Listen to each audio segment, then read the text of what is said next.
አንድ የጽዳት ባለሙያና በ30 ዶሮ ቤት ውስጥ በዘመናዊ መልኩ ዶሮ እርባታን ከሚሰራ የቱ በገቢ ይበልጣል? በ30 ዶሮ በቀን 27 እንቁላል ብትሰበስቡ አሁን ላይ ባለው ዋጋ ከ18 እስከ 20 ብር ባለው ብትሸጡ ለተጠቃሚ በቀን 540 ብር ገቢ፣ በወር ደግሞ 16200 ብር ገቢ ይኖራቸዋል። ወጫችሁን ስናይ ደግሞ አንድ ዶሮ 120 ግራም በቀን ትመገባለች። ስለዚህ በ30 ዶሮ በቀን 3.6 ኪሎ ግራም፣ በወር ደግሞ 108 ኪሎ ግራም ወይንም 1 ኩንታል ነገር ይወስዳሉ። ስለዚህ የወር መኖ ወጪ ወደ 7000 ብር በቀን 234 ብር ይመጣል። የመብራት የውሃና የክትባት በ30 ዶሮ ታስቦ በወር 3000 ብር ቢመደብላቸው ከተገኘው ገቢ 16200 ብር ላይ የመኖ 7000 የተለያዩ ወጪ 3000 ስትቀንሱ የጣራ 10200 በወር ትርፍ ይመጣል። ጥላው እስኪጨርሱ ደግሞ ገቢ 142800 ይመጣል ያለ ዶሮ ሽያጭ ማለት ነው።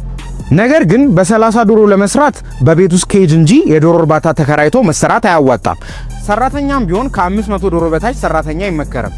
በነገራችን ላይ ስልጣናን መውሰድ ከፈለጋችሁ ማይ ቺክን አዲስ ስላዘጋጀላችሁ ቦሌሎ ሰፈር በሚገኝ እርባታ ማዕከል እየመጣችሁ መውሰድ ትችላላችሁ። ለውጥ ከማይ ቺክን አዲስ ጋር